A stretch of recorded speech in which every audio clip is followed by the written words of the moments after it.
여보, 밥 먹어요. 나는 빈 식탁을 향해 중얼거렸습니다. 대답은 없었습니다. 당연했습니다. 남편은 이미 일주일 전 차가운 관 속으로 들어갔으니까요.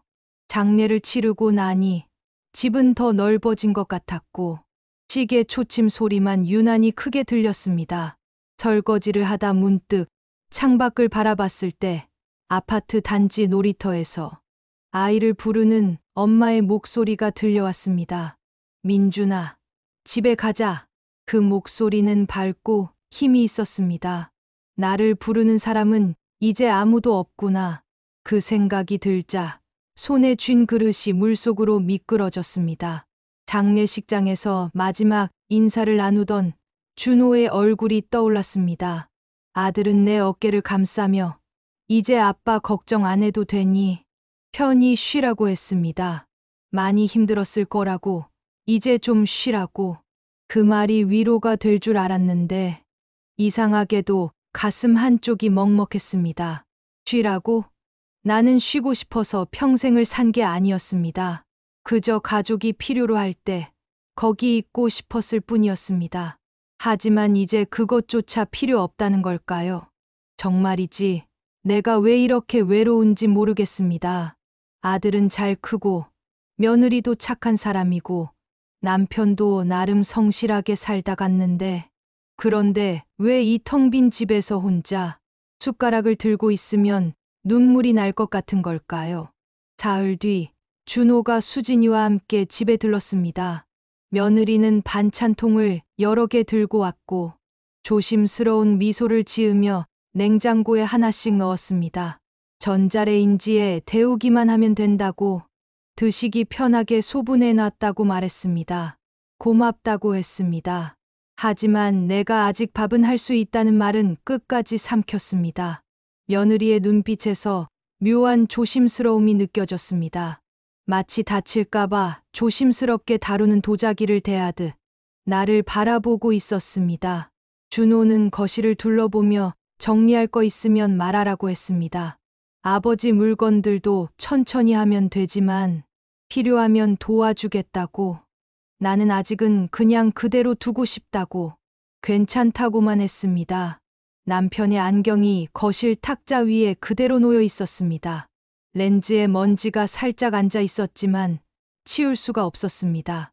치우면 정말로 그가 사라지는 것 같았습니다.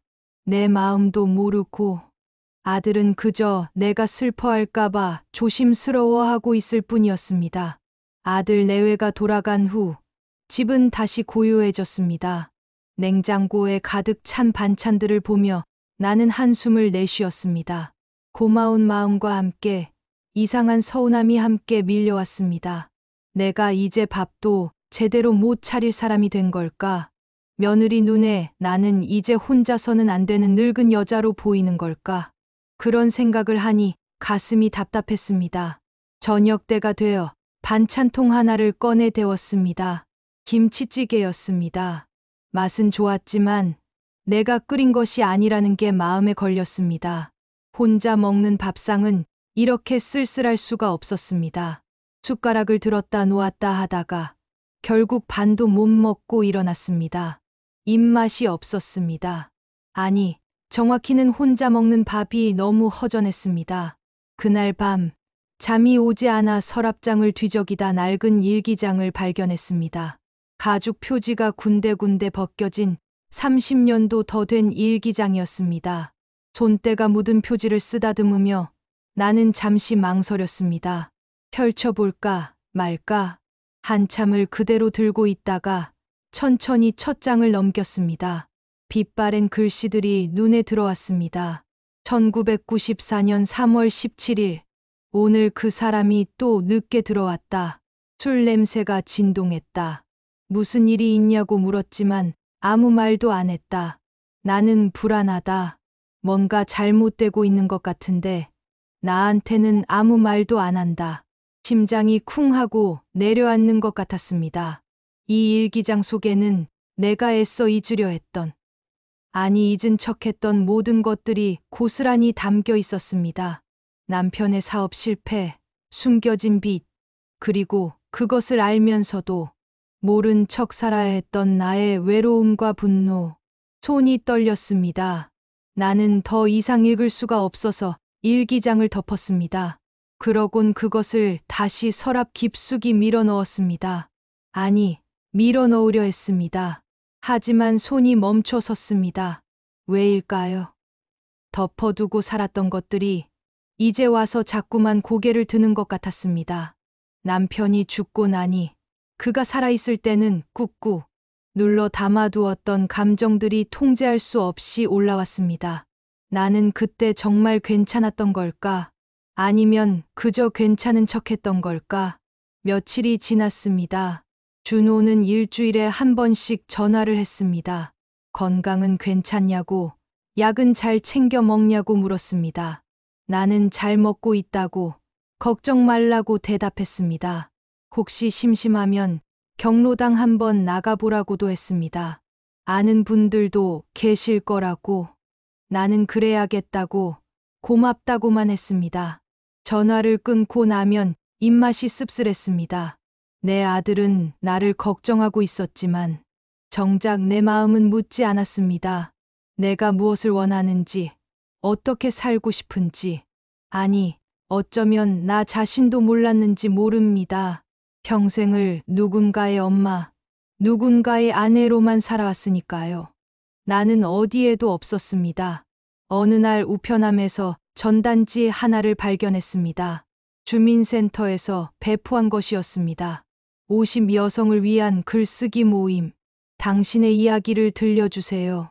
전단지를 들고 집으로 돌아오는 동안 나는 계속 그 문구를 되뇌었습니다. 당신의 이야기. 나에게도 이야기가 있을까요? 남에게 들려줄 만한 가치가 있는 이야기가. 거실 소파에 앉아 전단지를 내려다보다가 문득 서랍 속 일기장이 떠올랐습니다. 그 안에 있는 것들, 내가 평생 삼켜왔던 말들, 그것이 어쩌면 나의 이야기일지도 모른다는 생각이 들었습니다. 하지만 곧 고개를 저었습니다. 이 나이에 무슨 글쓰기를? 게다가 그 속에 담긴 것들을 다시 꺼내 본다는 건 상상만 해도 가슴이 답답했습니다. 전단지를 탁자 위에 내려놓았습니다.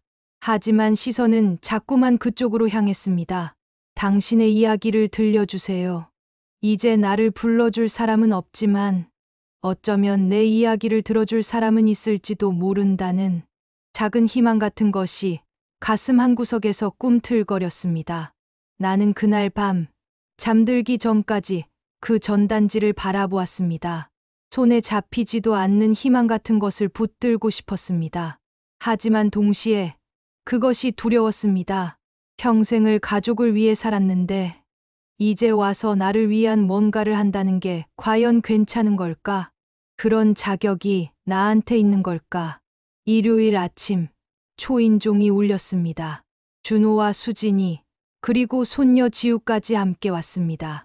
현관문을 열자마자 6살 지우가 환하게 웃으며 안겼습니다. 할머니 하고 부르는 그 목소리에 가슴이 따뜻해졌습니다. 아이를 안고 있으니 잠시나마 외로움이 가셨습니다.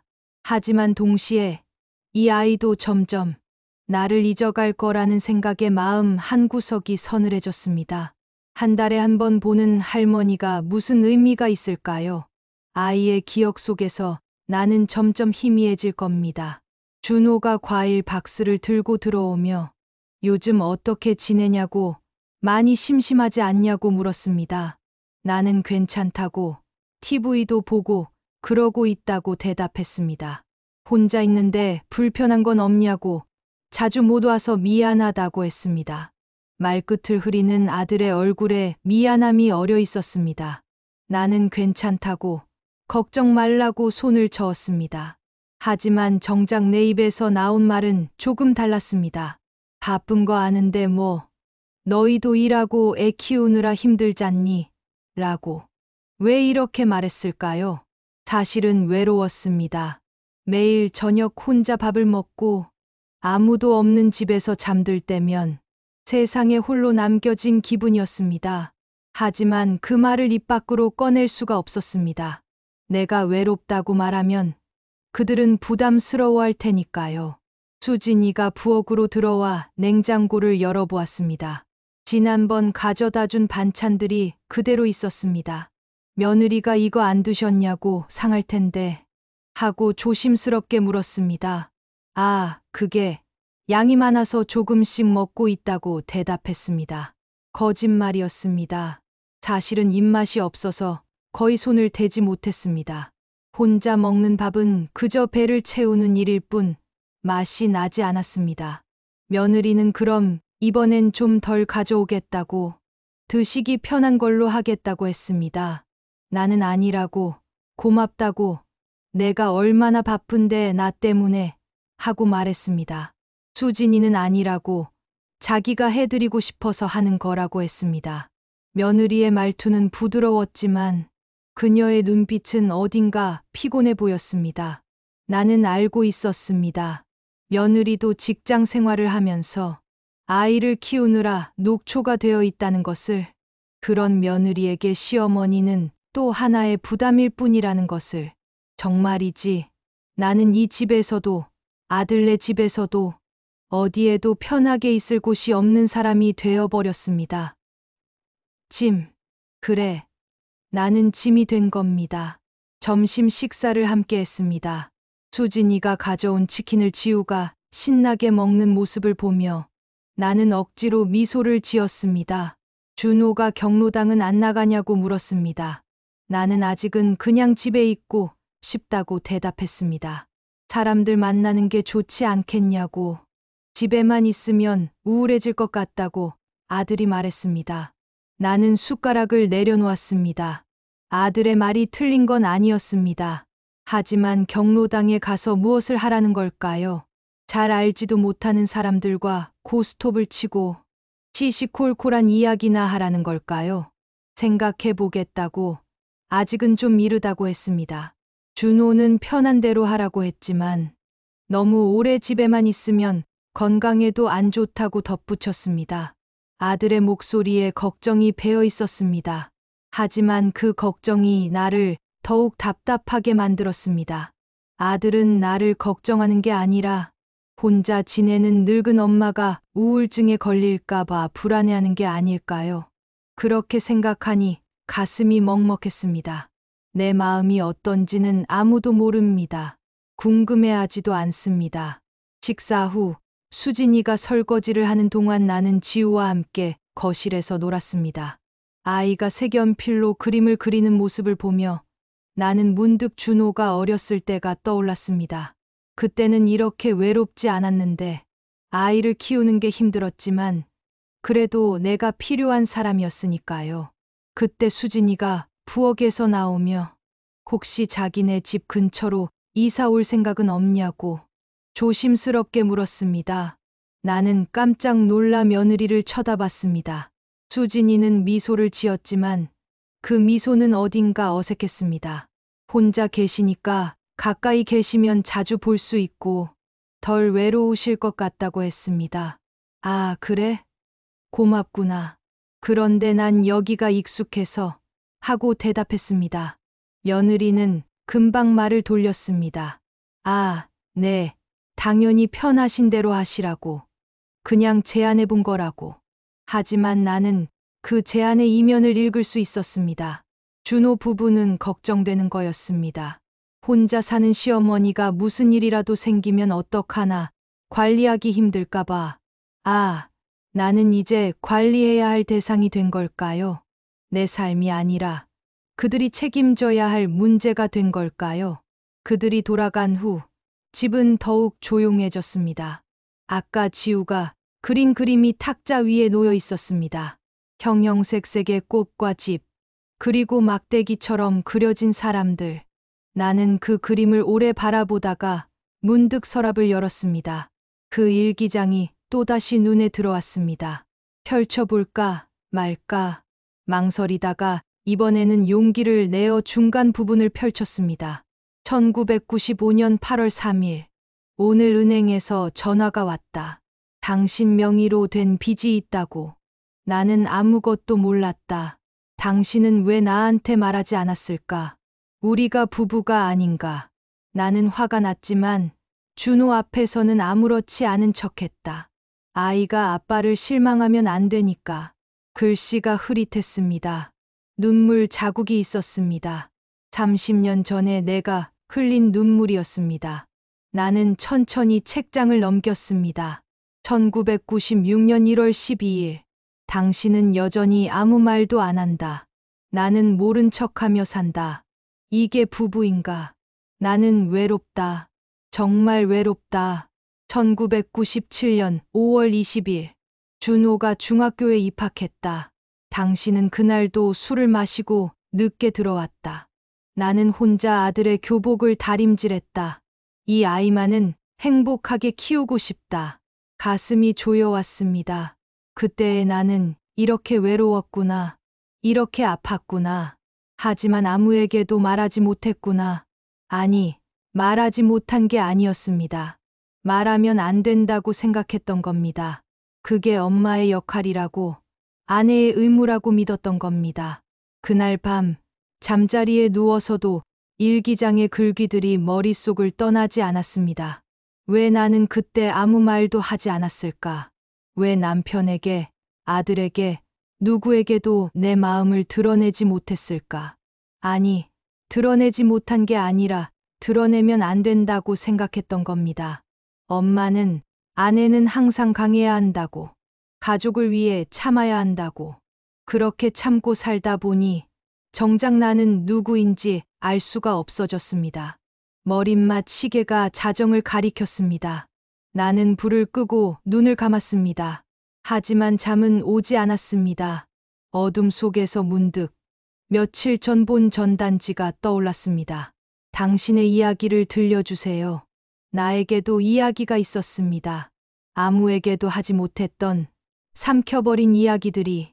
어쩌면 그것들을 꺼내야 할 때가 온 걸까요? 하지만 두려웠습니다.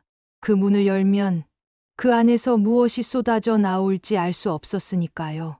평생 꾹꾹 눌러 담아두었던 것들이 한꺼번에 터져 나오면 나는 그것을 감당할 수 있을까요? 나는 이불을 끌어당겨 얼굴까지 덮었습니다. 그리고 작게 중얼거렸습니다. 나는 대체 뭘 원하는 걸까? 대답은 없었습니다. 다만 시계 초침 소리만이 규칙적으로 밤을 쪼개고 있었습니다. 그 소리가 마치 나에게 묻는 것 같았습니다. 너는 언제까지 이렇게 살 거냐고. 언제까지 혼자 삼키며 살 거냐고. 나는 눈을 감았습니다. 하지만 잠은 끝내 오지 않았습니다. 며칠이 흘렀지만 그 전단지가 자꾸만 눈에 밟혔습니다. 탁자 위에 놓아둔 채 지나칠 때마다 시선이 그쪽으로 향했습니다. 50 여성을 위한 글쓰기 모임. 그 문구를 볼 때마다 가슴 한쪽이 두근거렸습니다. 하지만 동시에 두려웠습니다. 나 같은 사람이 글을 쓴다고? 평생 누구에게 보여줄 만한 이야기 하나 없이 살아온 사람이. 설거지하고 빨래하고 밥 차리는 것 말고는 해본 게 없는 사람이. 그런데도 자꾸만 그 전단지가 눈에 들어왔습니다. 마치 나를 부르는 것 같았습니다. 어느 날 오후 혼자 차를 마시다가 문득 거울을 보았습니다. 거울 속에 나는 언제 이렇게 늙었을까요? 주름진 얼굴, 흰머리가 섞인 짧은 머리, 그리고 무엇보다 생기 없는 눈빛. 이게 나인가? 65년을 살아온 이경이라는 사람이 이 모습인가? 거울 속 내 눈을 들여다보다가 나는 문득 깨달았습니다. 나는 나를 모른다는 것을. 누군가의 엄마, 누군가의 아내로만 살아왔지. 정작 이경이라는 사람이 누구인지, 무엇을 원하는지 한 번도 생각해 본 적이 없다는 것을. 가슴이 답답했습니다. 이대로 죽으면 안 될 것 같았습니다. 아무것도 하지 않고, 아무 흔적도 남기지 않고 사라지는 게 너무 허망할 것 같았습니다. 그날 밤, 나는 다시 일기장을 꺼냈습니다. 이번에는 두려움보다 호기심이 앞섰습니다. 내가 어떤 사람이었는지 알고 싶었습니다.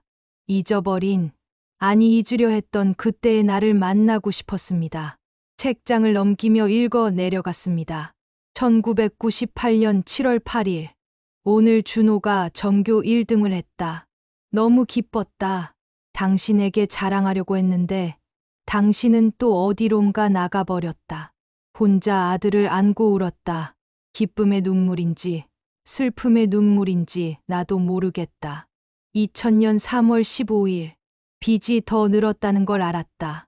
어떻게 알았냐고? 당신 서류 가방에서 독촉장을 봤다. 하지만 모른 척했다. 모른 척하는 게 익숙해졌다. 이게 나다. 2005년 11월 22일 준호가 대학에 합격했다. 장학금을 받았다. 다행이다. 우리가 등록금을 댈 형편이 안 되니까.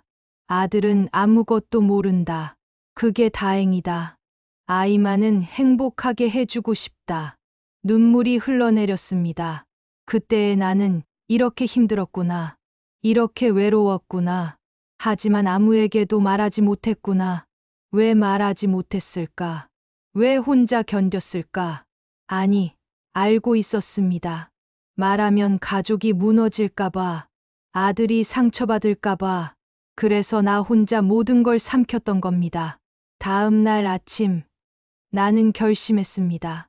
더 이상 혼자 삼키고 살 수는 없다고. 적어도 이 감정들을, 이 이야기들을 어디론가 꺼내놔야 한다고. 전단지를 집어들고 주민센터 전화번호를 확인했습니다. 손이 떨렸습니다. 이런 걸 해본 적이 없었으니까요. 평생 집안일 말고는 아무것도 신청해 본 적이 없었습니다.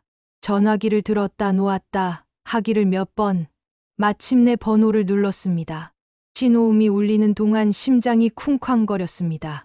친절한 여성의 목소리가 들렸습니다. 글쓰기 모임 신청하려고 하는데 가능하냐고 물었습니다. 목소리가 떨렸습니다. 상대방은 환영한다고, 다음 주 화요일 오후 2시에 오시면 된다고 했습니다. 전화를 끊고 나니 다리에 힘이 풀렸습니다. 했다. 내가 해냈다. 평생 처음으로 나를 위한 뭔가를 신청한 겁니다. 하지만 곧 불안이 밀려왔습니다. 잘할 수 있을까? 내가 무슨 글을 쓸 수 있을까? 다른 사람들은 나를 어떻게 볼까? 그날 저녁 준호에게서 전화가 왔습니다. 안부를 묻는 평소와 같은 전화였습니다. 나는 잠시 망설이다가 말했습니다. 다음 주부터 주민센터 글쓰기 모임에 나가기로 했다고.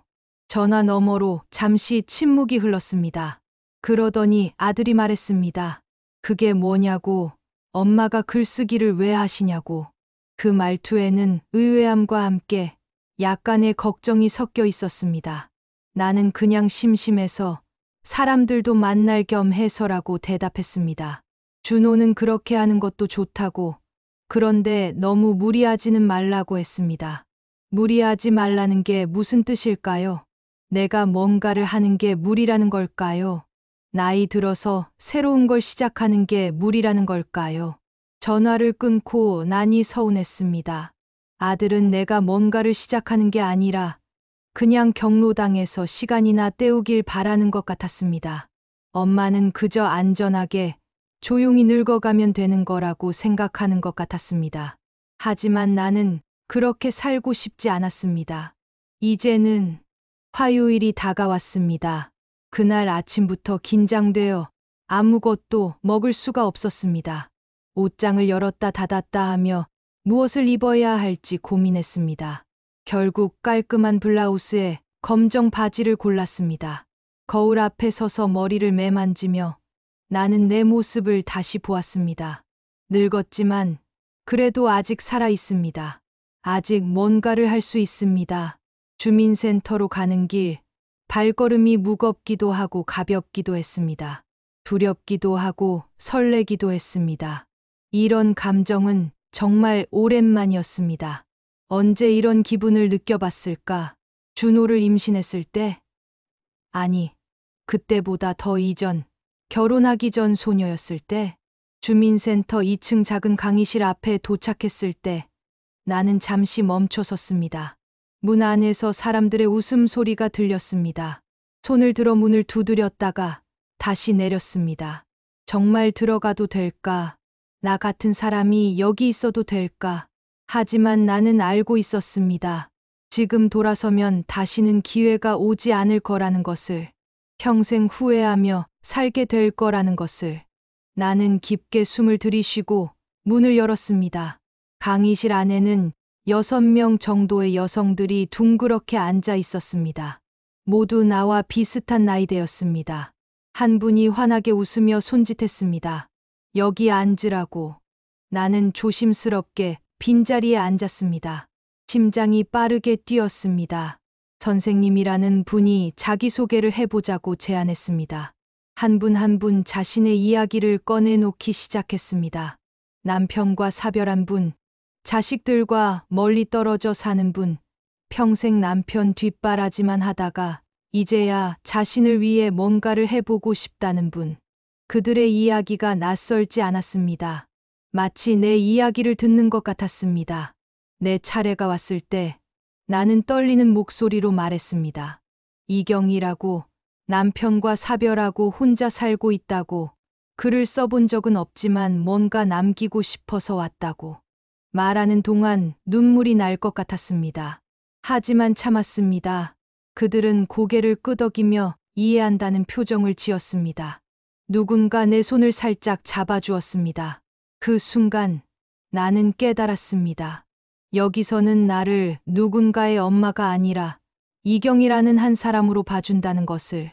처음으로 내가 나로 존재하는 곳을 찾은 것 같았습니다. 두 번째 모임 날, 나는 첫 번째보다 조금 덜 떨렸습니다. 같은 자리에 앉았을 때 옆자리에 한 분이 반갑게 인사했습니다. 최영숙이라는 분이었습니다. 68세, 남편은 10년 전에 세상을 떠났다고 했습니다. 그분은 따뜻한 미소를 지으며 물었습니다. 지난주에 처음 오셨을 때 많이 떨리셨죠? 나도 처음에 그랬어요. 하고 말했습니다. 그 말에 마음이 놓였습니다. 나만 그런 게 아니었구나. 선생님이 오늘의 주제를 제시했습니다. 내 인생에서 가장 힘들었던 순간에 대해 자유롭게 써보라고 했습니다. 시간은 30분, 분량은 상관없다고 했습니다. 나는 빈 종이를 앞에 두고 한참을 망설였습니다. 가장 힘들었던 순간, 너무 많아서 어디서부터 써야 할지 몰랐습니다. 결국 나는 그날, 은행에서 전화가 왔던 날에 대해 썼습니다. 1995년 8월 3일, 남편의 빚을 알게 된 날. 하지만 아무에게도 말하지 못했던 날. 쓰는 동안 손이 떨렸습니다. 30년 가까이 묻어두었던 기억이 펜 끝에서 흘러나왔습니다. 글씨가 흐려지고 줄이 삐뚤어졌지만 멈출 수가 없었습니다. 그날 나는 혼자 부엌에서 울었습니다. 설거지를 하면서 눈물을 흘렸습니다. 물소리에 섞여 나오는 울음소리를 아무도 듣지 못했습니다. 나는 그렇게 혼자 삼켰습니다. 시간이 되어 선생님이 나눔을 제안했습니다. 원하는 분은 자신이 쓴 글을 읽어도 좋고 그냥 이야기만 해도 좋다고 했습니다. 최영숙 씨가 먼저 손을 들었습니다. 그분의 이야기는 충격적이었습니다. 남편이 젊은 여자와 바람을 피웠고 그 사실을 알았지만 이혼하지 못했다고 했습니다. 아이들 때문에, 체면 때문에, 그리고 갈 곳이 없었기 때문에. 그분은 담담하게 말했습니다. 그래서 나는 죽을 때까지 그 사람 옆에 있었어요. 하지만 마음은 이미 떠나 있었죠. 그게 제일 힘들었어요. 같은 집에 살면서도 완전히 남남이었으니까요. 모두가 조용히 고개를 끄덕였습니다. 누군가 작게 한숨을 쉬었습니다. 다음으로 김순자 씨가 이야기했습니다. 63세, 아들이 둘 있는데 큰아들은 연락이 끊겼다고 했습니다. 사업 실패하고 빌린 돈 때문에 가족들과 연을 끊었다고. 작은아들은 외국에 살고 있어서 1년에 한 번 볼까 말까 한다고. 그분은 말했습니다. 평생 아이들 키우느라 내 인생은 없었는데 이제 와서 혼자 남았어요. 아이들을 원망하고 싶진 않지만 서러워요. 너무 외로워요. 나는 그 말을 듣는 순간 가슴이 뭉클했습니다. 나만 그런 게 아니었구나. 나만 외로운 게 아니었구나. 그때 선생님이 나를 보며 물었습니다.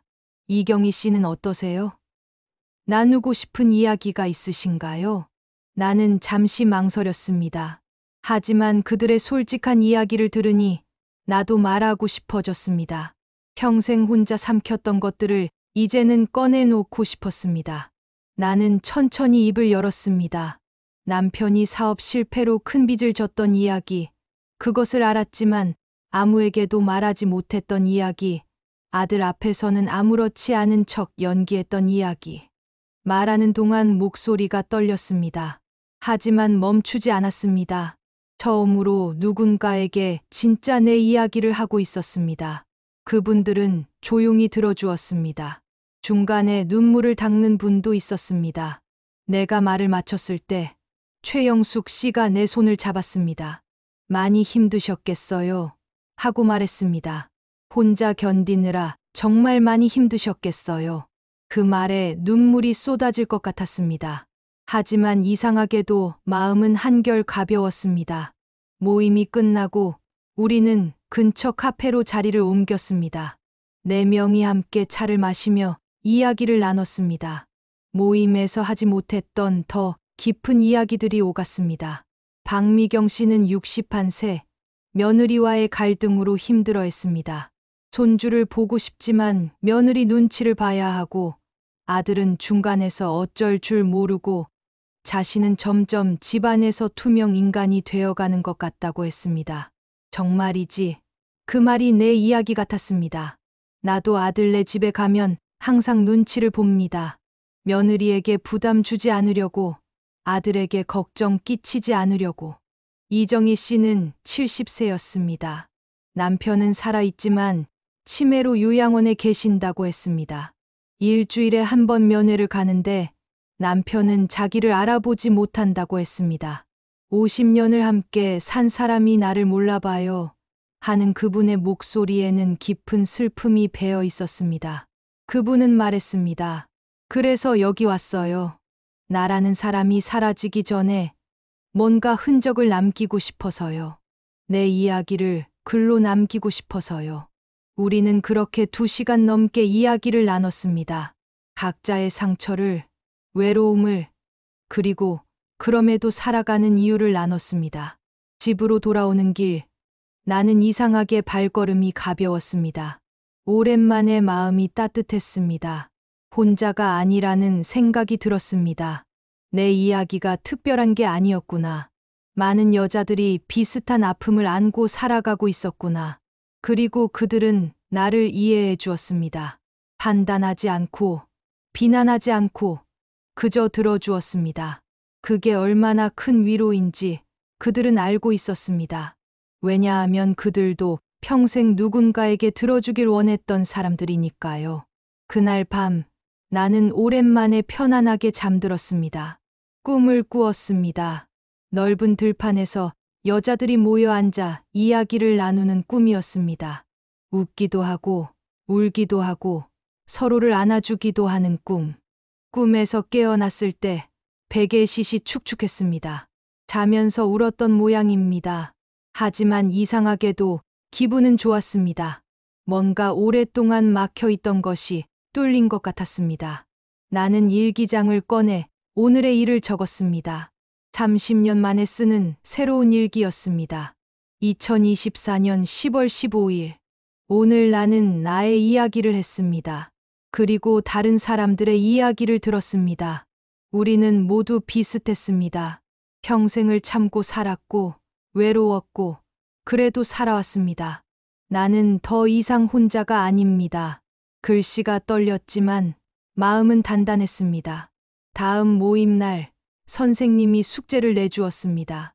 다음 주까지 내가 가장 후회하는 일에 대해 써오라고 했습니다. 자유 형식이고 분량도 상관없다고 했습니다. 집으로 돌아와 책상 앞에 앉았습니다. 내가 가장 후회하는 일, 무엇일까요? 문득 서랍 속 일기장이 떠올랐습니다. 그 안에 답이 있을 것 같았습니다. 나는 일기장을 펼쳐 천천히 읽기 시작했습니다. 이번에는 두렵지 않았습니다. 오히려 그때의 나를 만나고 싶었습니다. 아프고 외로웠지만 그래도 끝까지 견뎌낸 그 여자를 읽으면서 깨달았습니다. 내가 가장 후회하는 건 그때 입을 다문 것이 아니라는 걸. 오히려 그때 침묵한 덕분에 아들은 행복하게 자랄 수 있었으니까요. 내가 진짜 후회하는 건 나 자신에게 솔직하지 못했다는 거였습니다. 화가 나면 화났다고, 슬프면 슬프다고 말하지 못했다는 거였습니다. 나는 펜을 들고 쓰기 시작했습니다. 평생 삼켰던 말들이 글로 흘러나왔습니다. 일주일 동안 나는 글을 썼습니다. 쓰고, 지우고, 다시 쓰기를 반복했습니다. 내가 가장 후회하는 일, 그것을 글로 쓰려니 너무 많은 것들이 떠올랐습니다. 일기장을 옆에 두고 하나씩 읽어가며 기억을 되살렸습니다. 그러다 어떤 날짜에서 손이 멈췄습니다. 1995년 8월 15일. 오늘 당신과 싸웠다. 평생 처음으로 소리를 질렀다. 왜 나한테 말하지 않았냐고. 우리가 부부가 아니냐고. 당신은 아무 말도 하지 않았다. 그저 미안하다고만 했다. 나는 더 화가 났다. 미안하다는 말로 다 되는 줄 아느냐고 소리쳤다. 준호가 깨어나왔다. 당신은 그제야 나를 말렸다. 아이 앞에서 그러지 말라고. 나는 입을 다물었다. 또 삼켰다. 그날의 기억이 생생하게 떠올랐습니다. 여름밤, 선풍기 바람이 뜨거웠던 그날. 나는 처음으로 남편에게 소리를 질렀습니다. 그 일이 있기 며칠 전, 나는 우연히 남편의 서류 가방에서 서류 뭉치를 발견했습니다. 은행 독촉장들이었습니다. 금액을 보고 눈앞이 캄캄했습니다. 2천만 원. 당시 우리에게는 천문학적인 돈이었습니다. 남편은 사업을 하고 있었습니다. 작은 인쇄소를 운영했는데 경기가 안 좋아지면서 일감이 줄었습니다. 하지만 남편은 괜찮다고만 했습니다. 곧 나아질 거라고 했습니다. 거짓말이었습니다. 일감은 계속 줄었고 남편은 빚을 내서 직원 월급을 줬습니다. 그것도 모자라 사채까지 손을 댔습니다. 나는 그 사실을 알았을 때 온몸이 떨렸습니다. 분노인지 두려움인지 알 수 없었습니다. 아니, 둘 다였습니다. 왜 말하지 않았을까? 왜 혼자 감당하려 했을까? 우리가 부부가 아닌가? 그날 밤, 나는 남편이 술을 마시고 늦게 들어오기를 기다렸습니다. 준호는 방에서 자고 있었습니다. 남편이 비틀거리며 들어왔을 때 나는 그 서류들을 내밀었습니다. 이게 뭐냐고 물었습니다. 남편의 얼굴이 창백해졌습니다. 말해보라고, 왜 나한테 말하지 않았냐고 소리쳤습니다. 남편은 한참을 침묵하다가 말했습니다. 미안하다고, 걱정시키고 싶지 않았다고, 곧 해결할 수 있을 거라 생각했다고. 나는 웃음이 나왔습니다. 해결? 2천만 원을 어떻게 해결한다는 거냐고 물었습니다. 남편은 아무 말도 하지 못했습니다. 싸움은 밤새 이어졌습니다. 나는 평생 한 번도 내지 않았던 목소리를 냈습니다. 남편은 그저 고개를 숙이고 있었습니다. 그러다 준호가 깨어나왔습니다.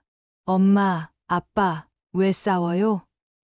하고 울먹이는 아들을 보는 순간 나는 입을 다물었습니다. 아이는 알면 안 됩니다. 아빠가 실패한 사람이라는 걸, 우리 집이 망해가고 있다는 걸. 그 후로 나는 다시 침묵했습니다. 하지만 이번엔 달랐습니다. 일기장에 모든 것을 쏟아냈습니다. 1995년 9월 2일. 오늘 내 적금을 깼다. 100만 원. 10년 동안 모은 돈이다. 남편 빚 갚는데 보탰다. 남편은 고맙다고 했다. 나는 아무 말도 하지 않았다. 화가 났다. 하지만 표현할 수 없었다. 이게 아내의 역할이라고 생각했으니까. 1995년 11월 18일. 인쇄소를 정리했다. 남편이 취직을 했다. 월급은 반토막이 났다. 나도 일을 구해야겠다. 준호 학원비를 줄일 수는 없다. 내가 버티면 된다. 1996년 3월 5일. 마트에서 파트타임 일을 시작했다. 저녁 시간 4시간씩. 힘들다. 하지만 할 수 있다. 준호만 잘 키우면 된다. 그것만 생각하면 견딜 수 있다. 나는 그렇게 5년을 버텼습니다. 빚을 다 갚는데 5년이 걸렸습니다. 그 5년 동안 나는 아무에게도 말하지 않았습니다. 친구들에게도, 친정 식구들에게도. 왜 말하지 않았을까? 부끄러웠던 걸까? 아니, 그보다는 인정하고 싶지 않았던 것 같습니다. 우리 집이 무너지고 있다는 것을 일기를 읽으며 깨달았습니다. 나는 그때 남편을 원망했지만 동시에 사랑했다는 것을. 아니, 사랑이라기보다는 책임감이었을지도 모릅니다. 가족을 지켜야 한다는, 무너뜨려선 안 된다는 책임감. 그래서 나는 입을 다물었습니다. 아들 앞에서는 아무렇지 않은 척했습니다. 웃으며 밥을 차렸습니다. 준호가 전교 1등을 했을 때는 진심으로 기뻐했습니다. 하지만 밤마다 혼자 울었습니다.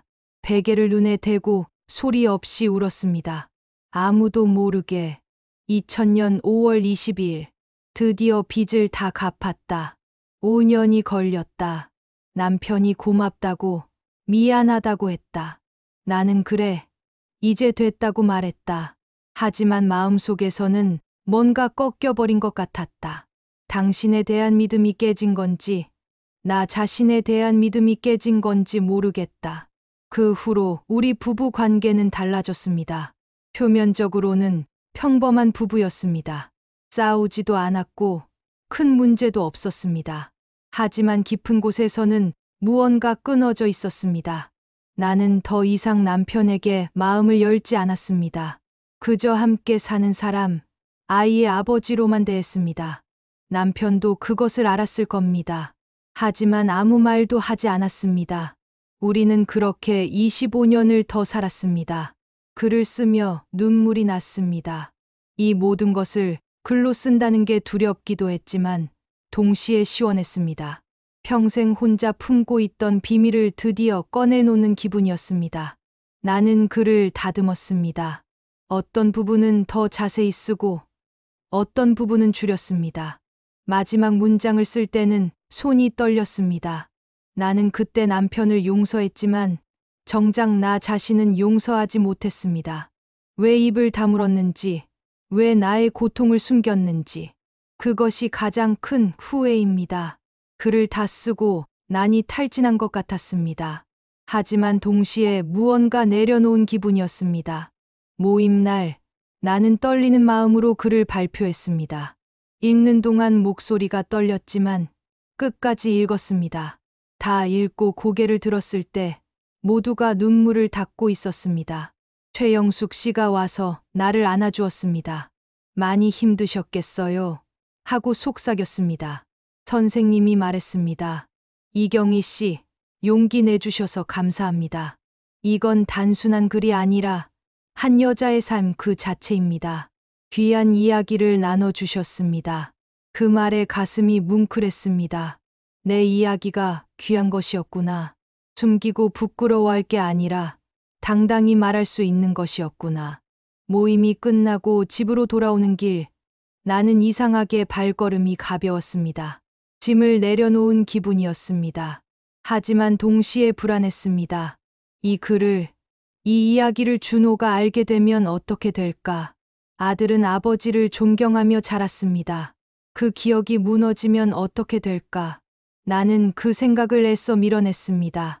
아직은 알 필요 없습니다. 이건 그저 내가 나를 위해 쓴 글일 뿐이니까요. 그 일은 일요일 오후에 벌어졌습니다. 준호가 수진이, 지우와 함께 갑자기 찾아왔습니다. 미리 연락도 없이. 나는 당황하며 문을 열어주었습니다.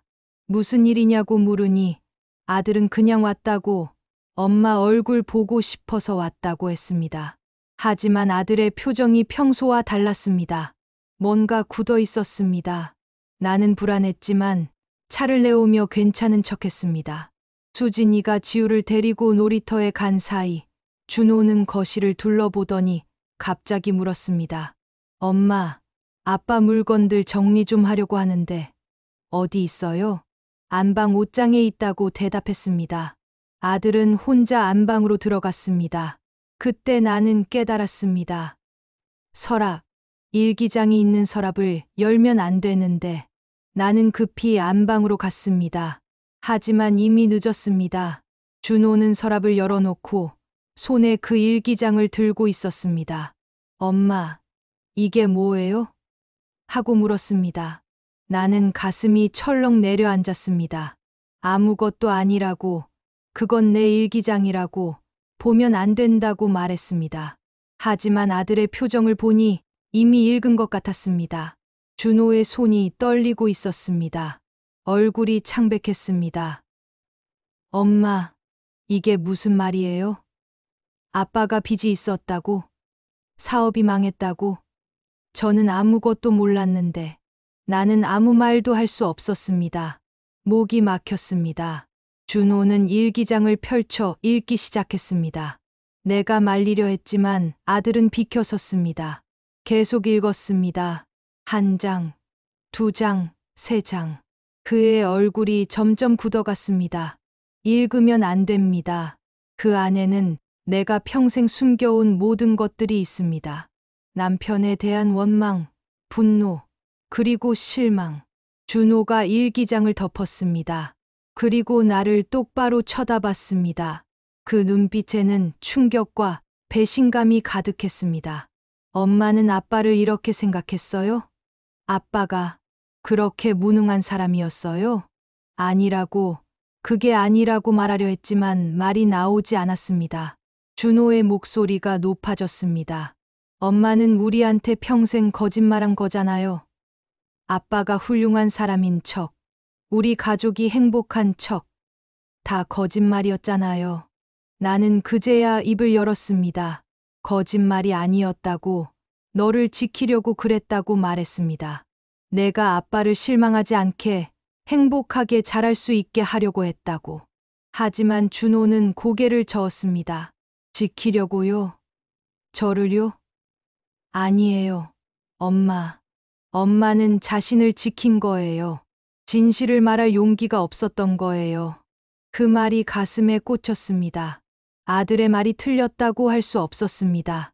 어쩌면 정말로 나는 나 자신을 지키려고 했던 걸까요? 가족이 무너지는 걸 두려워해서, 내가 편하게 살기 위해서. 준호는 계속 말했습니다. 저는 아빠를 존경했어요. 아빠가 자랑스러웠어요. 성실하게 일하시고 가족을 위해 희생하신다고 생각했어요. 근데 그게 다 거짓이었어요? 아니라고, 아빠는 나름 최선을 다했다고 변명했습니다. 하지만 내 목소리는 떨렸습니다. 준호가 일기장의 한 페이지를 펼쳐 읽었습니다. 당신은 무책임한 사람입니다. 가족에게 솔직하지 못한 사람입니다. 나는 이런 사람과 평생을 살아야 한다는 게 견딜 수 없습니다. 엄마가 쓴 거죠? 이게 엄마의 진짜 마음이었던 거죠? 나는 고개를 숙였습니다. 그때는 화가 났었다고, 하지만 나중엔 이해했다고 말하려 했습니다. 하지만 준호는 듣지 않았습니다. 아들은 일기장을 탁자 위에 내던졌습니다. 그리고 말했습니다. 저는 엄마를 믿었어요. 우리 가족을 믿었어요. 근데 다 거짓이었네요. 엄마도, 아빠도, 다. 그 말을 남기고 준호는 나가버렸습니다. 나는 그를 붙잡으려 했지만 다리에 힘이 풀려 주저앉고 말았습니다. 수진이가 지우를 데리고 돌아왔을 때 준호는 이미 현관 앞에서 기다리고 있었습니다. 며느리가 무슨 일이냐고 물었지만 아들은 대답하지 않았습니다. 그냥 가자고만 했습니다. 수진이가 나를 보며 걱정스러운 눈빛을 보냈지만 나는 고개를 저었습니다. 괜찮다고, 가라고 손짓했습니다. 지우가 할머니 안녕 하고 손을 흔들었습니다. 나는 억지로 손을 흔들며 웃었습니다. 하지만 그들이 문을 나서는 순간 무너져 내렸습니다. 그날 밤 나는 아무것도 할 수 없었습니다. 밥도 먹지 못했습니다. 그저 거실 소파에 앉아 멍하니 어둠을 바라보기만 했습니다. 준호의 말이 머릿속을 맴돌았습니다. 엄마는 우리한테 평생 거짓말한 거잖아요. 거짓말이었을까요? 나는 거짓말을 한 걸까요? 아니면 진실을 숨긴 걸까요? 그게 무슨 차이가 있을까요? 나는 가족을 지키려고 했습니다. 하지만 결국 가족을 속인 겁니다. 아들에게서 진실을 알 권리를 빼앗은 겁니다. 가슴이 너무 아팠습니다. 숨을 쉴 수가 없었습니다. 그 후 며칠 동안 준호에게서 연락이 없었습니다. 내가 먼저 전화를 걸었지만 받지 않았습니다. 문자를 보냈지만 답장이 없었습니다. 나는 완전히 혼자가 되었습니다. 남편도 죽었고 아들도 나를 외면했습니다. 글쓰기 모임 사람들이 있긴 했지만 그들에게 이 일을 말할 수가 없었습니다. 부끄러웠습니다. 내가 용기 내어 진실을 말했다고, 드디어 나를 찾았다고 생각했는데 결국 그 진실이 가족을 무너뜨렸습니다. 일기장을 보며 생각했습니다. 차라리 쓰지 말걸. 차라리 그냥 묻어두고 살걸. 하지만 동시에 알고 있었습니다. 언젠가는 터질 일이었다는 것을. 평생 숨기고 살 수는 없었다는 것을. 일주일이 지났을 때 수진이에게서 전화가 왔습니다. 며느리의 목소리는 조심스러웠습니다. 어머님, 준호가 많이 혼란스러워해요. 시간이 필요할 것 같아요. 나는 알겠다고, 미안하다고만 했습니다. 수진이는 어머님 잘못이 아니라고, 그때 어머님도 힘드셨을 거라고 말했습니다. 그 말에 눈물이 났습니다. 누군가 이해해준다는 것이, 내 편이 되어준다는 것이 얼마나 고마운지. 하지만 정작 내 아들은 나를 이해하지 못했습니다. 아니, 이해하고 싶지 않은 거였습니다. 완벽했던 아버지의 이미지가 무너졌고 평생 믿었던 가족의 모습이 거짓이었다는 사실을 받아들일 수 없는 거였습니다. 나는 그것을 이해했습니다. 하지만 그래도 아팠습니다. 모임 날이 되었습니다. 가고 싶지 않았습니다. 하지만 집에만 있으면 미칠 것 같았습니다. 주민센터에 도착했을 때 최영숙 씨가 내 얼굴을 보고 깜짝 놀랐습니다. 경희 씨, 무슨 일 있어요? 하고 물었습니다. 나는 눈물을 참으며 고개를 저었습니다. 괜찮다고, 아무 일도 없다고 말했습니다. 하지만 모임 내내 집중할 수 없었습니다. 다른 사람들의 이야기가 귀에 들어오지 않았습니다. 내 머릿속은 온통 준호 생각뿐이었습니다. 모임이 끝나고 영숙 씨가 내 손을 잡았습니다. 괜찮지 않은 거 알아요. 말하고 싶으면 언제든 말해요. 그 따뜻함에 결국 눈물이 터졌습니다. 나는 영숙 씨에게 모든 것을 말했습니다. 일기장의 일, 아들과의 갈등, 그리고 지금 느끼는 후회와 고통. 영숙 씨는 조용히 들어주었습니다. 그리고 말했습니다. 경희 씨, 당신은 잘못하지 않았어요. 당신은 그저 살아남으려 했던 거예요. 그것뿐이에요. 하지만 나는 알고 있었습니다. 잘못이든 아니든 이미 엎질러진 물이라는 것을, 되돌릴 수 없다는 것을. 선생님이 글쓰기 발표회를 제안했을 때 나는 참여하지 않으려고 했습니다. 준호와의 일 이후 나는 더 이상 내 이야기를 세상에 내놓고 싶지 않았습니다.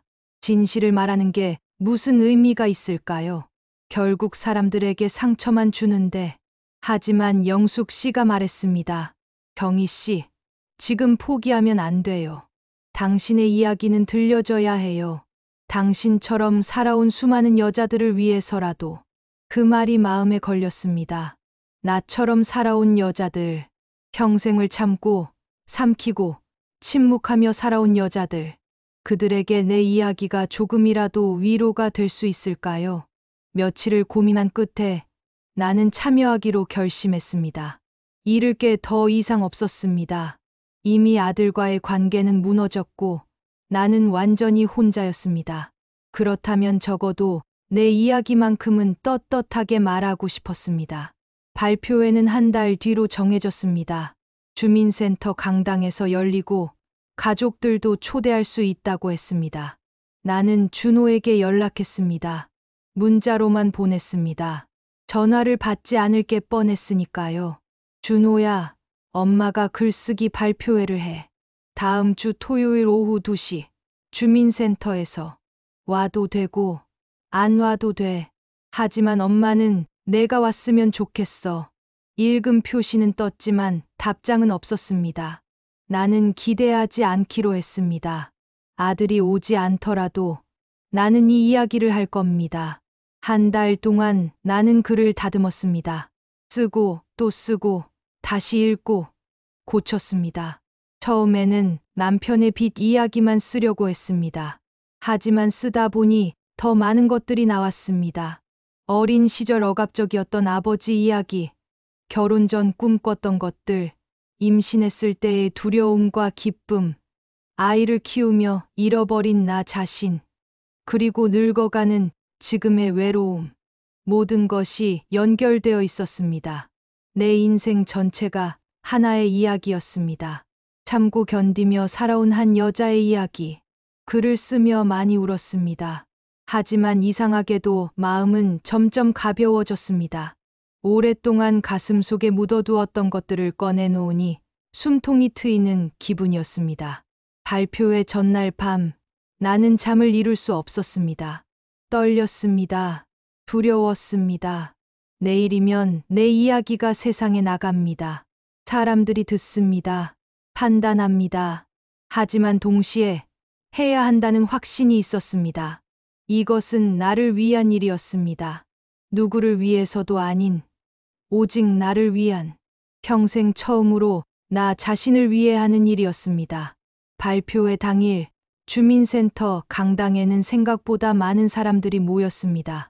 글쓰기 모임 회원들과 그 가족들, 그리고 지역 주민들까지 50명은 넘어 보였습니다.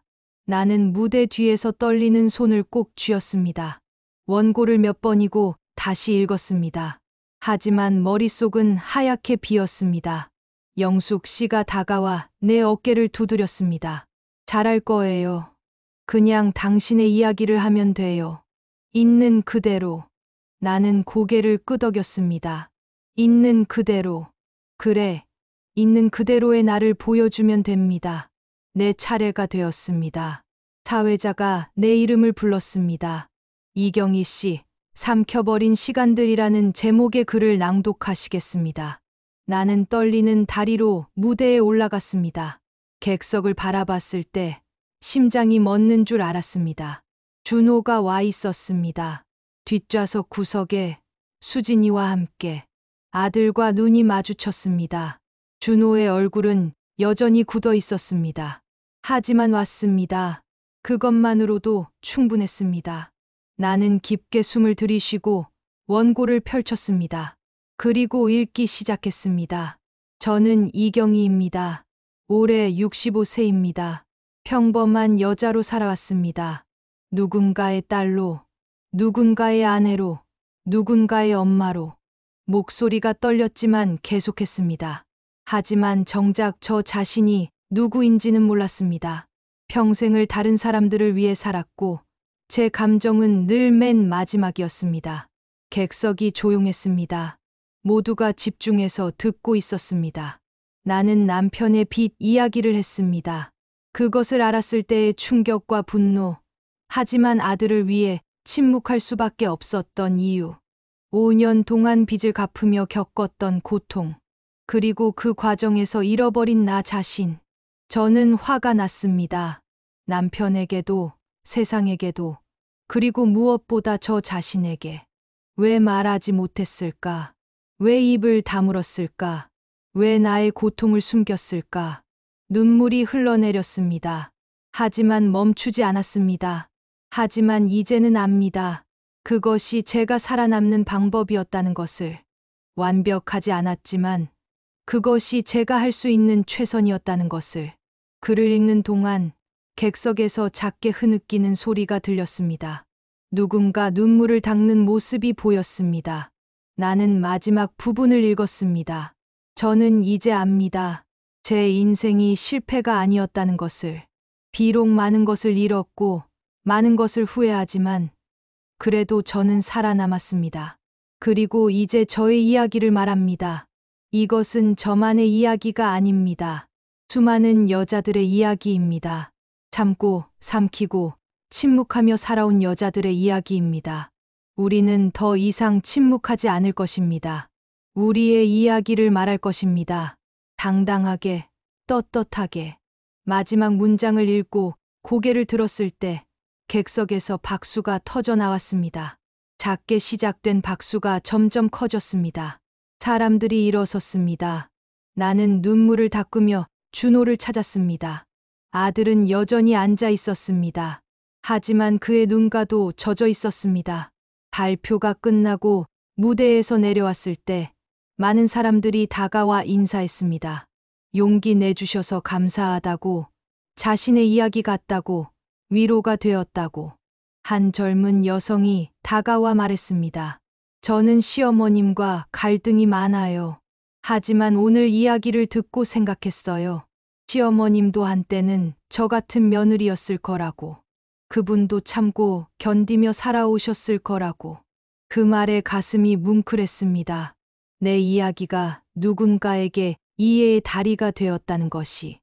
영숙 씨가 와서 나를 꼭 안아주었습니다. 정말 멋있었어요. 당신은 용감한 여자예요. 나는 웃으며 대답했습니다. 아니에요. 저는 그저 솔직해지고 싶었을 뿐이에요. 사람들이 하나둘 떠나갈 때 나는 여전히 준호를 기다리고 있었습니다. 아들은 뒤에 남아 망설이고 있었습니다. 수진이가 먼저 다가왔습니다.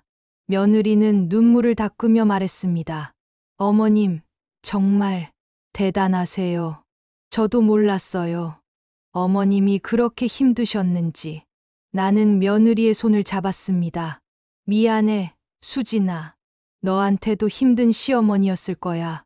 며느리는 고개를 저었습니다. 아니에요. 이제야 이해가 돼요.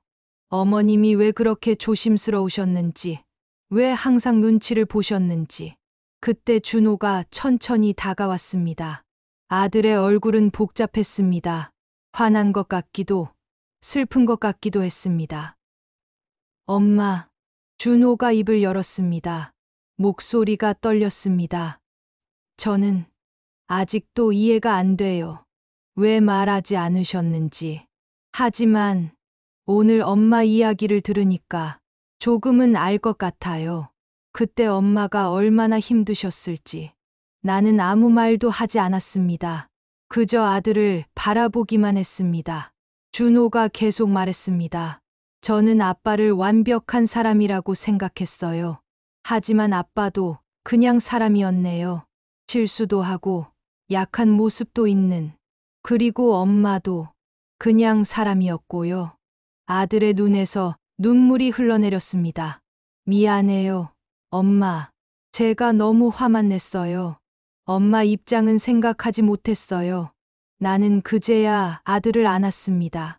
오랫동안 준호도 나를 안았습니다. 우리는 그렇게 한참을 서 있었습니다. 발표회가 끝나고 석 달이 흘렀습니다. 모든 것이 단번에 해결되지는 않았습니다. 준호와의 관계는 여전히 조심스러웠고 예전처럼 편하지는 않았습니다. 하지만 적어도 우리는 다시 대화를 나누기 시작했습니다. 일주일에 한 번 준호 가족이 찾아왔습니다. 처음에는 어색했습니다. 무슨 말을 해야 할지, 어떻게 행동해야 할지 서로 몰랐습니다. 하지만 시간이 지나며 조금씩 나아졌습니다. 준호는 아버지에 대해 물었습니다. 진짜 어떤 사람이었냐고, 엄마는 정말 아빠를 사랑했냐고. 나는 솔직하게 대답했습니다. 아빠는 완벽하지 않았다고, 하지만 나름 최선을 다한 사람이었다고. 그리고 나는 아빠를 사랑했지만 동시에 원망도 했다고. 사람의 마음이란 게 그렇게 단순하지 않다고. 준호는 천천히 고개를 끄덕였습니다. 이해하려고 노력하는 게 보였습니다. 완전히 이해할 수는 없겠지만 적어도 받아들이려 하고 있었습니다. 어느 일요일 오후 준호가 조심스럽게 물었습니다. 엄마, 아빠 일기 같은 거 없어요? 아빠도 뭔가 남긴 게 있을 것 같은데. 나는 잠시 생각하다가 안방으로 가서 서랍을 뒤졌습니다. 남편의 낡은 수첩이 나왔습니다. 평소에는 거의 보지 않았던 것이었습니다. 펼쳐보니 메모들이 빼곡히 적혀 있었습니다. 대부분은 업무 관련 내용이었지만 중간중간 다른 글들도 있었습니다. 경희에게 미안하다. 어떻게 말을 꺼내야 할지 모르겠다. 나는 무능한 남편이다. 준호가 전교 1등을 했다. 기쁘지만 동시에 부끄럽다. 나는 이 아이에게 떳떳한 아버지가 아니다. 오늘도 경희는 아무 말 없이 밥을 차렸다. 그 얼굴을 볼 때마다 가슴이 아프다. 하지만 나는 여전히 아무 말도 하지 못한다. 눈물이 났습니다. 남편도 고통스러워했구나. 혼자서 나처럼. 나는 수첩을 준호에게 건넸습니다. 아들은 천천히 읽었습니다. 한참을 읽더니 고개를 들었습니다. 눈가가 붉어져 있었습니다. 아빠도 힘들었네요. 그래. 우리 모두 힘들었어. 하지만 서로에게 말하지 못했지. 그게 문제였어. 준호가 물었습니다. 엄마는 왜 말하지 않으셨어요? 정말 궁금해요. 나는 한참을 생각했습니다. 그리고 솔직하게 대답했습니다. 두려웠어. 말하면 모든 게 무너질 것 같았어. 내가 아빠를 실망할까봐, 우리 가족이 흩어질까봐. 그래서 혼자 감당하려고 했어. 그게 옳은 선택이었나요? 모르겠어. 지금 생각하면 아니었던 것 같아. 하지만 그때의 나는 그게 최선이라고 믿었어. 준호가 말했습니다. 저도 엄마처럼 될 뻔했어요. 수진이한테도, 지우한테도 제 어려움을 말하지 않으려고 했어요. 강한 남편, 강한 아빠여야 한다고 생각했거든요. 하지만 엄마 이야기를 듣고 깨달았어요. 솔직해지는 게 더 강한 거라는 걸. 나는 아들의 손을 잡았습니다. 그래, 준호야. 너는 나보다 현명하구나. 글쓰기 모임은 계속되었습니다. 우리는 한 달에 2번씩 만났고 각자의 이야기를 나눴습니다. 발표회 이후 모임에 새로운 사람들이 더 들어왔습니다. 모두 비슷한 이유로 왔습니다. 자신의 이야기를 하고 싶어서, 들어주는 사람이 필요해서, 혼자가 아님을 느끼고 싶어서. 우리는 서로의 이야기를 들어주었습니다. 판단하지 않고, 조언하지 않고, 그저 들어주었습니다. 그것만으로도 충분한 위로가 되었습니다. 어느 날 새로 온 분이 말했습니다. 제 며느리가 미워요. 손주를 못 보게 해요. 나는 조심스럽게 물었습니다. 며느리 입장에서 생각해 보셨어요? 시어머니가 부담스러울 수도 있어요. 그분은 깜짝 놀란 표정을 지었습니다. 그런 생각은 못 해봤다고. 나는 좋은 시어머니인데 왜 부담스러워하냐고 했습니다. 나는 내 이야기를 했습니다. 나도 착한 며느리였지만 시어머니가 부담스러웠던 이야기, 그리고 지금은 내가 며느리에게 부담이 될까봐 조심하는 이야기. 그분은 한참을 생각하더니 말했습니다. 그럴 수도 있겠네요. 나도 젊었을 때 시어머니가 부담스러웠는데 이제 내가 그런 시어머니가 됐나 봐요. 우리는 웃었습니다. 씁쓸하면서도 어딘가 후련한 웃음이었습니다. 어느 날 수진이가 혼자 찾아왔습니다. 며느리는 조심스럽게 말했습니다. 어머님, 제가 사실은 어머님한테 미안한 게 있어요. 뭐가? 제가 너무 거리를 뒀던 것 같아요. 어머님을 가까이 하고 싶지 않았어요. 솔직히 말하면 부담스러웠어요. 나는 고개를 끄덕였습니다. 알고 있었어. 수진이가 놀란 표정을 지었습니다. 알고 계셨어요? 응. 내 눈빛을 보면 알 수 있었어. 괜찮아, 수진아. 나도 젊었을 때 시어머니가 부담스러웠어. 며느리는 눈물을 흘렸습니다. 죄송해요, 어머님. 저는 좋은 며느리가 되고 싶었는데 자꾸 힘들었어요. 나는 며느리를 안았습니다. 괜찮아. 좋은 며느리가 될 필요 없어. 그냥 너 자신이면 돼. 수진이가 말했습니다. 어머님 글을 듣고 많이 생각했어요. 어머님도 한때는 저 같은 며느리였을 거라고. 그 생각을 하니까 이해가 됐어요. 우리는 그날 오랫동안 이야기를 나눴습니다. 시어머니와 며느리가 아니라 여자와 여자로서. 계절이 바뀌었습니다. 겨울이 지나고 봄이 왔습니다. 나는 새로운 글을 쓰기 시작했습니다. 이번에는 미래에 대한 글이었습니다. 남은 인생을 어떻게 살고 싶은지, 무엇을 하고 싶은지. 처음에는 막막했습니다. 65년을 살면서 나 자신을 위한 계획을 세워본 적이 없었으니까요. 하지만 천천히 하나씩 적어 내려갔습니다. 더 많은 책을 읽고 싶다. 여행을 가고 싶다. 손녀 지우와 더 많은 시간을 보내고 싶다. 글쓰기를 계속하고 싶다. 그리고 나 자신을 더 알고 싶다. 소박한 꿈들이었지만 내게는 그것만으로도 충분했습니다. 어느 봄날 오후 나는 남편의 묘소를 찾았습니다. 오랜만이었습니다. 무덤 앞에 앉아 말을 걸었습니다. 여보, 나 요즘 글을 써요. 우리 이야기도 썼어요. 당신 빚 이야기, 그리고 내가 얼마나 힘들었는지. 준호가 알게 됐어요. 처음엔 많이 화냈어요. 하지만 이제는 조금 이해하는 것 같아요. 당신도 힘들었죠? 나한테 말하고 싶었지만 못했죠? 나도 그랬어요. 서로 사랑했지만 솔직하지 못했어요. 바람이 불었습니다. 벚꽃이 피날렸습니다. 나는 당신을 용서해요. 그리고 나 자신도 용서해요. 우리는 최선을 다했어요. 완벽하지 않았지만 그래도 최선을 다했어요. 눈물이 났습니다.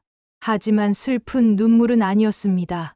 뭔가 내려놓는, 해방되는 눈물이었습니다. 나는 이제 안녕히 가요. 당신도 편히 쉬세요. 일어서서 돌아서는데 이상하게 발걸음이 가벼웠습니다. 집으로 돌아오는 길, 나는 문득 거울 가게 앞에서 멈춰 섰습니다. 유리창에 비친 내 모습을 보았습니다. 주름진 얼굴, 흰 머리. 하지만 예전과 달랐습니다. 눈빛이 달랐습니다. 더 이상 공허하지 않았습니다. 무언가 살아있는, 빛나는 눈빛이었습니다. 나는 거울 속 나 자신에게 말했습니다. 안녕, 이경이. 만나서 반가워. 처음으로 나를 제대로 본 것 같았습니다. 65년 만에 그날 저녁 일기장을 펼쳤습니다. 새로운 페이지에 날짜를 적었습니다. 2025년 4월 15일. 오늘 나는 남편의 무덤에 다녀왔다. 그리고 작별을 고했다. 과거와의 작별이었다. 나는 이제 안다. 내 인생이 끝나지 않았다는 것을. 아직 할 일이 많고, 만날 사람이 많고, 쓸 이야기가 많다는 것을. 나는 더 이상 누군가의 그림자가 아니다. 나는 이경이다. 한 사람의 온전한 나다. 펜을 놓고 창밖을 바라봤습니다. 봄바람이 커튼을 흔들었습니다. 새로운 계절이 시작되고 있었습니다. 나는 미소 지었습니다. 아직 끝나지 않았다. 내 이야기는 아직 끝나지 않았다. 나는 그 생각에 가슴이 벅차올랐습니다. 두렵기도 하고 설레기도 했습니다. 65세의 나이에 새로운 시작을 한다는 게. 하지만 괜찮았습니다. 늦었지만 그래도 시작할 수 있다는 게. 그것만으로도 충분했습니다. 다음 날 아침, 준호에게서 문자가 왔습니다. 엄마, 오늘 저녁 우리 집에서 밥 먹어요. 지우가 할머니 보고 싶대요. 나는 답장을 보냈습니다. 그래, 갈게. 뭐 도와줄 거 있어? 준호가 답했습니다. 아니요. 엄마는 그냥 오세요. 우리가 다 준비할게요. 나는 웃으며 폰을 내려놓았습니다. 옷장을 열어 무엇을 입을까 고민했습니다. 밝은 색 블라우스를 골랐습니다. 거울 앞에 서서 옷을 입으며 나는 다시 한번 나 자신을 바라봤습니다. 늙었지만 아직 살아있습니다. 상처받았지만 치유되고 있습니다. 외로웠지만 이제는 혼자가 아닙니다. 나는 이경이입니다. 그리고 나의 이야기는 계속됩니다. 구독과 좋아요 부탁드립니다.